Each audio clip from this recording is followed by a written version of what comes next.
Although the times remain challenging, circumstances have changed, and they're for the better. And I'm very, very pleased to tell you that. As you may be aware, the state of New Jersey just released two bills.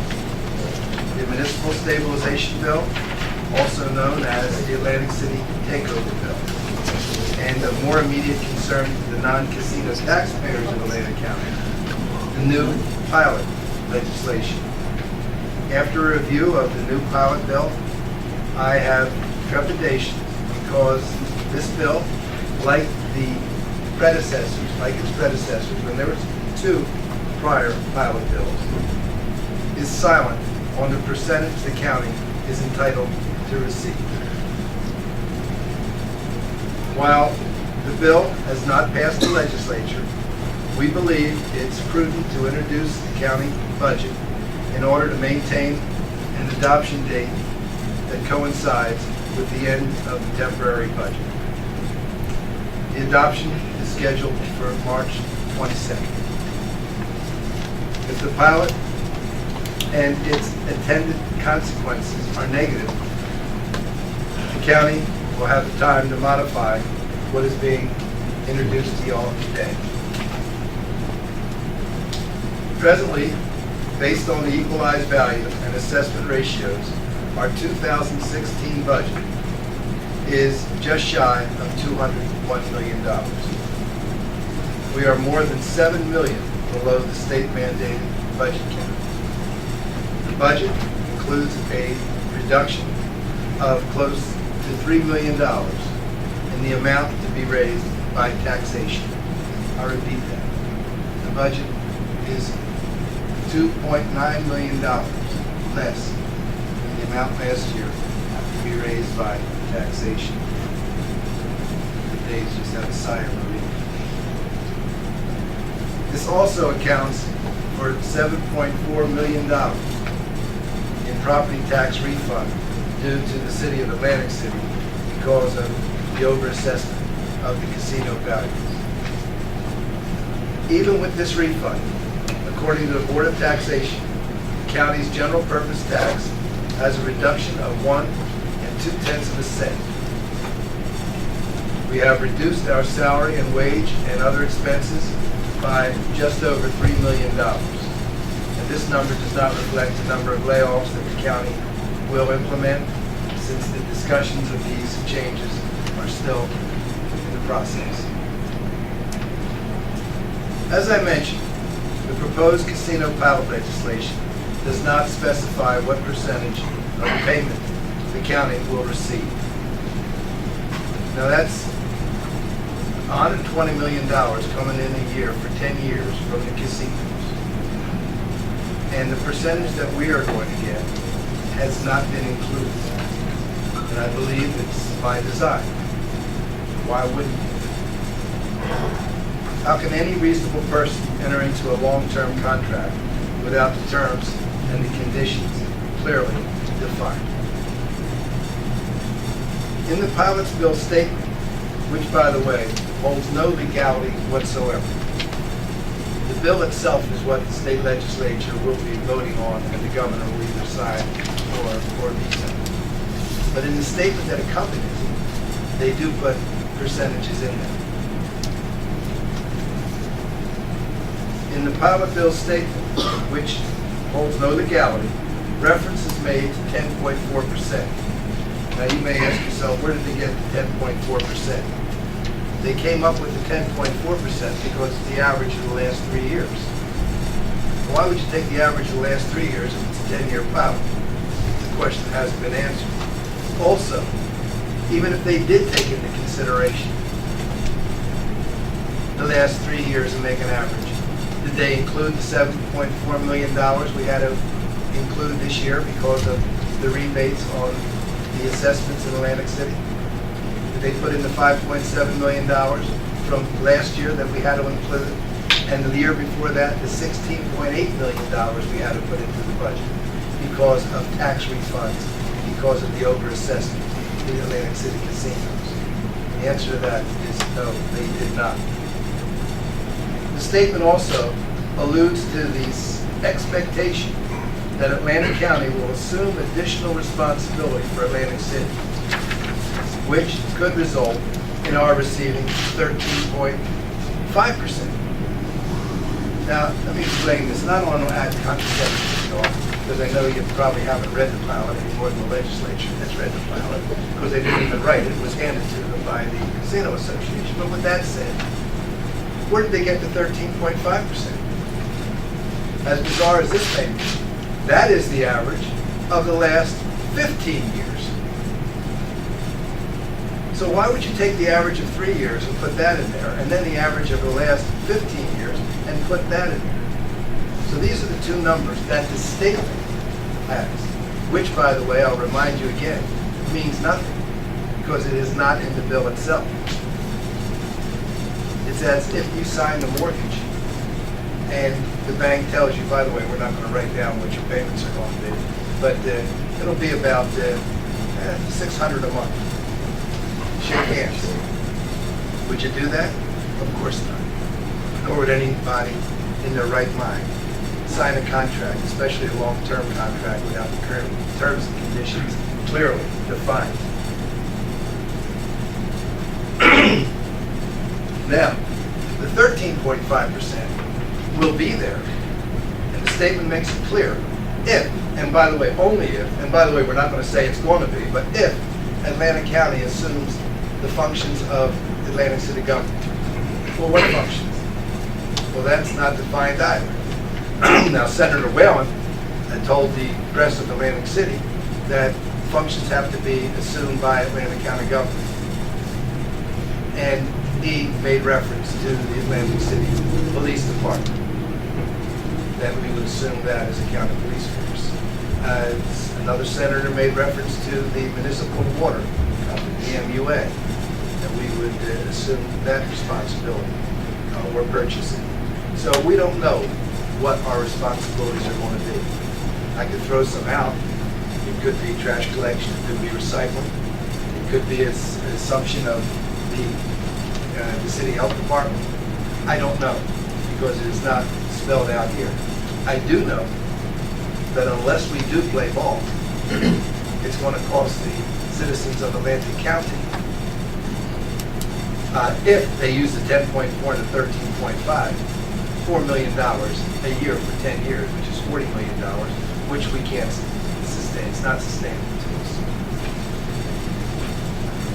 With these additional responsibilities, whatever they're going to be, we don't know. And as I mentioned, Senator Whalen has said that clearly the police department most certainly would be something that would be discussed. The reason the percentage the county receives is important is because it can amount to an extra $40 million over the life of the pilot.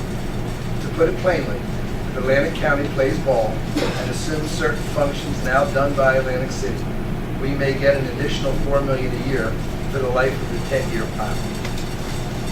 That's made clear in the statement, but you can throw the statement out the window. The statement is only written in the state legislature, from what I understand, which I've never been a part of, that to explain to the legislators what they are voting on, so they don't have to read the legalese in the legislation. They write it out for them. I guess their aides or whoever does, or somebody does. So they did put those numbers in. And again, I'll remind you to just think about the fact that the 10.4 is put in there because it's average of 3 years. 13.5 is put in there because it's an average of 15 years. But the pilot is 10 years. Now the 13.5 is left over from the 15-year pilot that the governor vetoed. Y'all follow this? Because I know how convoluted it is. But if you're wondering why the tax situation in New Jersey is the way it is, this is legislation that they're about to vote on. And that's been presented to them. However, this is purely a guesstimate, since no percentage is specified or guaranteed in the pilot legislation. Now, 2 weeks ago, I was asked to speak to the Atlantic County Bar Association. This was about 100 lawyers at Harbor Pines for their annual dinner, and there were some retired Superior Court judges that were there also. And I presented this to them. And I said, you all are lawyers. Would anybody in here advise a client that comes into you for a mortgage to sign something without the terms and conditions clearly defined? And if you would, I want to hear from, because I'm not an attorney. Just put your hand up. No hand went up. Then I turned to the most respected man in the room, who was Anthony Gibson, Superior Court judge, and considered by many to be the most respected jurist in Atlantic County's history and throughout the state of New Jersey. And I asked him, is it even constitutional? We have a uniformity law in this. You were there, Jim Ferguson. Am I accurate on saying that? Once you correct me, outside your paycheck. I said to him, is it even constitutional when we have a uniformity law? And also, this is clearly a tax abatement for the casinos for 10 years. And he did not respond, I will say that. But if this means anything to anybody, this is what was done.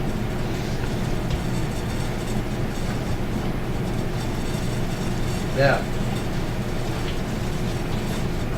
since the State Division of Taxation has not been able to answer our questions on how the pilot legislation will be interpreted. Now, they did answer in all due respect to the State Division of Taxation, because I didn't speak to them, Jerry did.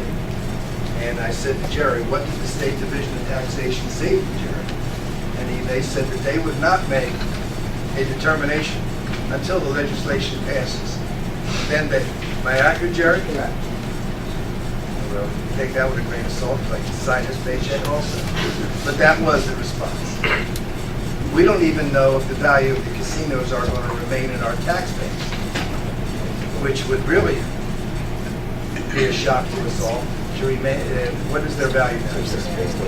Roughly $4 billion. About $4 billion removed from our tax base. That would hurt. But we don't know that, and the determination will not be made until the legislation is passed. So if you're wondering why Atlantic County is being so cooperative with the state of New Jersey, these are the reasons why. And we have to cooperate under the circumstances. We have no choice.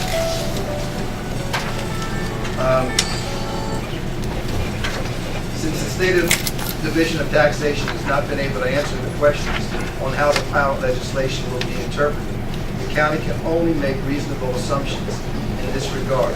Incidentally, the Review Commission, now this is after the pilot is passed, if it is passed, they clearly stated in the legislation that there will be a Review Commission that will look over the pilot to see if it is working effectively. Now it's a 10-year pilot, and it clearly states in the pilot that it will not be, the commission will not form until January 1st, 2024. So if the commission takes a year to decide, there's only 1 year left of life in the pilot. Let me repeat that. It's a 10-year pilot. It is not reviewable for 8 years. You know, I wish I was making it up. If it wasn't the taxpayers' money in this county, it would almost be that. So if it is not, it's ineffective, it's not working, that's the way it's going to be. We'll review it. Don't worry about it. When? 8 years from now. Keep in mind, the pilot assures the casinos of no tax increase for 10 years. They make that clear. You agree to the pilot. Why would the casinos agree to the pilot since they wrote it? Of course they agreed to it. Now, how do we know they wrote it? Well, a very astute reporter for the press happened to ask the sponsor of the pilot program, where did this come from? And he responded, honestly, I got this from the Casino Association. Now you can ask yourselves, ladies and gentlemen, when has the regulated ever told the regulators what type of terms they want. It's supposed to be the other way around. The regulators are supposed to tell the regulator, not in this case. So, keep in mind the Powell assures the casinos of no tax increase for 10 years. All the taxpayer gets in return. Well, what do we get back for this sweetheart deal? This is what you get back. The casinos promise not to appeal their assessments. Oh, by the way, that doesn't include the pending appeals that they have up until this time.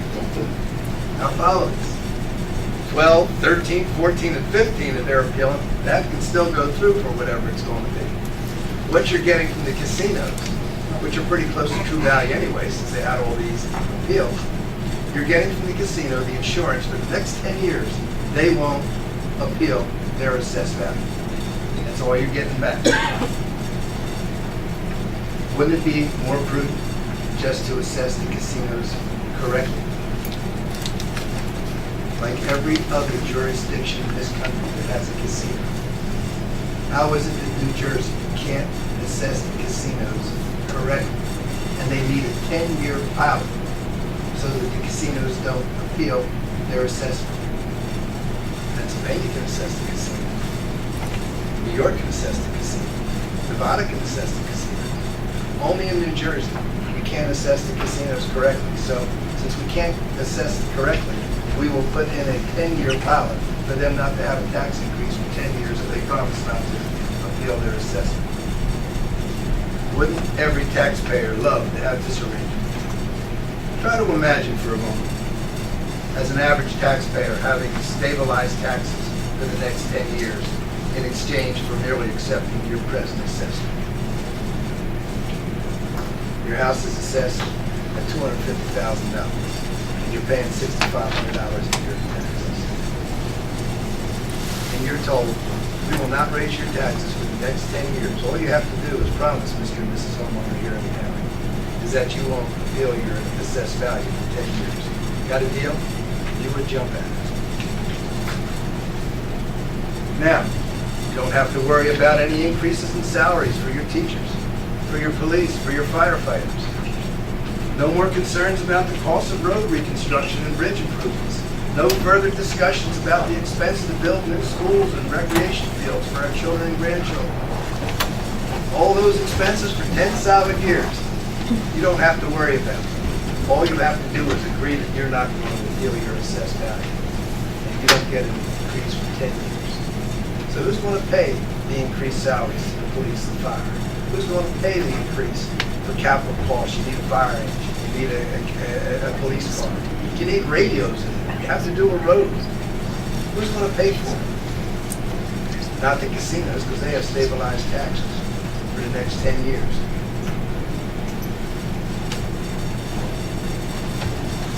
No worries about anything for 10 years. All you have to do is just make money. Do the very best you can. Don't worry about taxes. With what we know today, we have prepared our budget with a reduction in the number of projected furloughs from 10 days to 5 days, should they still be needed at all. We're not even positive we're going to have to do it. In the event that we do need 5 days, which we will have reduced it down to, it will be done in the last 4 months of the year. So we'll have a better idea of the type of money coming in, our revenues, and where the pilots want to be, if at all. So the employees of the county can rest assured that at the worst case scenario will be 5 days, the best case scenario, no days. And that's where we are right now, and we won't implement this until the last 4 months of the year, rather than doing it months. The county library tax and the health tax are each up less than a penny. So we're in pretty good shape. I think the library is 0.3 cents, Jerry? The library 0.3 cents? One street dance and Well, that's 9 nine cents. cents. So we're in pretty good shape as far as that's concerned also. I would like to conclude with a suggestion to the Freeholder Board and to the municipalities. Given the severity of the economic challenges that face our area, I ask the Board of Freeholders and our municipalities to join in pushing for the inclusion of Atlantic County as a Garden State growth zone. Currently, only Atlantic City is included among the 5 designated growth zones in the state. But the high unemployment and property foreclosures extend well beyond the city's borders. Surely, each of our communities could benefit from the growth zone designation that is designed to enhance capital investments, business development, and employment. And these goals complement our own efforts to diversify Atlantic County's economy as outlined in the Angelo Economic Report. It would be a wonderful thing for us to be designated as a growth zone. Helps us with financing and does a lot of things, brings business in, and stimulates the local economy. We want to expand that out. At this present time, Camden has it, Passaic has it, Atlantic City, Trent, am I missing any? One of them? Possibly, okay. So we believe that we should be designated that and get resolution from our municipalities, get resolution from the freeholder board, and interest people that this will be something that you can't lose by having that designation. And most certainly lead the country, not just the county, but the state, in foreclosures. That's certainly something that should be looked at. Our unemployment is far greater than the rest of the state of New Jersey, and now that our friends up north, in the spirit of charity and compassion, have decided they want to build 2 casinos up north, and to make sure that our circumstances down here become more dire. And it's mind-boggling that they wish to change the constitution of this state of New Jersey to make sure 2 extremely rich individuals become richer, which, by the way, is a question. But we do know what will occur if it happens. So we'll put the trade unions to work for the next 18 to 24 months. And then, of course, you build on this side of the river, they're going to build on that side. That goes without saying. So maybe it does pass the state legislature. It is a 3/5 majority. It does not require the governor's signature. Then it goes to the people to vote. And hopefully you'll realize that it's not a real good idea. After all, we're in the circumstances we are in right now because of the saturation of gaming in our neighboring states. Pennsylvania is what did this to us. And by the way, Atlantic City is still the 3rd largest venue for gaming in the country, behind Nevada, Pennsylvania. We're number 3. Still over a $2 billion industry. And we know why it went down from 5.8 billion to 2.3 billion. It's because of the oversaturation of casinos in our neighbors. And now, only in New Jersey can the solution to too many casinos be more casinos. Only that thought process can happen in Trenton, and that's what's going on right now. You wonder why our taxes are the way they are. The people that are running everything and decide the solution to too many casinos are more. It's mind-boggling, but it is what it is. I thank you for allowing me the opportunity to come before you again today.